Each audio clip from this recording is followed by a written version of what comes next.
बहुत से लोग अपनी समस्याओं से परेशान होकर जब कोई उपाय समझ नहीं आता तो भगवान की शरण में आकर पूजा पाठ शुरू कर देते हैं। कुछ लोग संकल्प लेकर किसी चालीसा या मंत्र का जाप करना प्रारंभ कर देते हैं और बहुत से लोग निरंतर किसी मंत्र का दिन रात जाप शुरू कर देते हैं। लेकिन इस सब के पीछे उनका उद्देश्य सिर्फ अपनी परेशानी से छुटकारा पाना होता है। लेकिन निरंतर पूजा पाठ और निरंतर जाप करने के बाद भी उनकी परेशानी खत्म होने की जगह बढ़ती जाती है।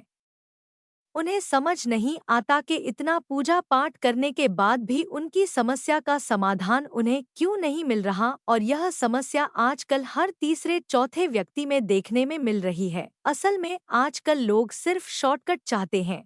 उन्हें सिर्फ अपनी समस्या से छुटकारा चाहिए, शक्ति या देवता से उन्हें कोई अटैचमेंट नहीं होती। उनके प्रति उन लोगों में कोई भाव नहीं होता, बस वो एक व्यापार करना चाहते हैं कि वो पाठ करें और देवी देवता उनकी परेशानी दूर कर दे। वो लोग यह नहीं समझते कि पूजा पाठ और साधना के भी कुछ नियम होते हैं। शक्ति हासिल करने से समस्या का समाधान नहीं हो सकता। समस्या के समाधान के लिए शक्ति को चलाना भी आना चाहिए। साथ ही साथ कोई भी साधना शुरू करने से पहले अपने कुलदेवी कुलदेव और पितरों को प्रसन्न करना होता है। उनको प्रसन्न किए बिना कोई भी साधना सफल नहीं हो सकती। अपने ग्रामदेव, स्थानदेव, चौक चौराहे वाली शक्ति की पूजा और भोग भी किसी भी साधना से पहले जरूरी होता है। साधना में मंत्र जाप के साथ हवन तर्पण और मार्जन भी होता है, और इन सब से पहले साधना के लिए एक योग्य गुरु की जरूरत होती है जो शिष्य को साधना संपन्न करवा सके। लेकिन लोग बिना किसी तैयारी के सिर्फ कोई वीडियो देखकर या किसी किताब से पढ़कर मंत्र जाप करना शुरू कर देते हैं। अब उनको कौन समझाए कि बिना गुरु के ज्ञान संभव नहीं। बहुत से लोगों को तो अपने कुलदेव कुलदेवी की जानकारी ही नहीं होती। पितरों के नाम से कोई कर्मकांड उनके परिवार ने कभी किया ही नहीं होता। ऐसे में उनके कुलदेव और कुलदेवी पहले से ही नाराज हैं और पितृदोष भी लगा हुआ है। वो लोग सोच भी कैसे लेते हैं कि बिना कुलदेव कुलदेवी को मनाए उनकी साधना सफल हो जाएगी। ऐसे में बहुत से लोगों की मानसिक स्थिति तक खराब हो जाती है। बहुत से लोगों को पागल तक होते देखा गया है।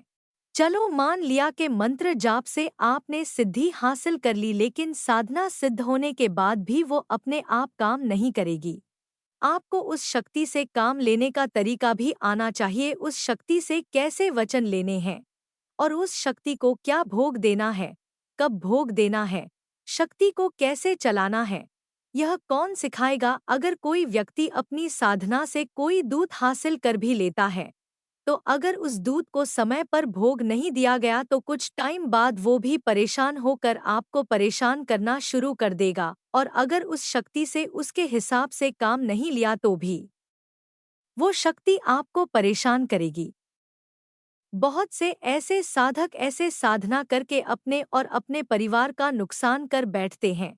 साधना और पूजा में बहुत अंतर होता है। साधना के लिए एक मार्गदर्शक का होना बहुत जरूरी होता है। साधना के मार्ग पर योग्य साधक को ही बढ़ना चाहिए। ऐसे ही उत्सुकतावश हर व्यक्ति को इस मार्ग में नहीं आना चाहिए। योग्य साधक वो व्यक्ति होता है जिसके अंदर शक्तियों के लिए तड़प हो और वो सिर्फ लोक कल्याण की भावना से ही साधना मार्ग पर अग्रसर हो, ना कि स्वार्थवश।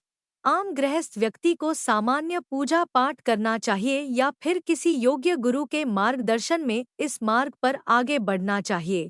आधे अधूरे ज्ञान के साथ आगे बढ़ने पर साधक सिर्फ अपना और परिवार का नुकसान ही करेगा। उसका कोई फायदा होगा इस बात की कोई गारंटी नहीं। उम्मीद है आप सब साधकों को यह वीडियो पसंद आएगा।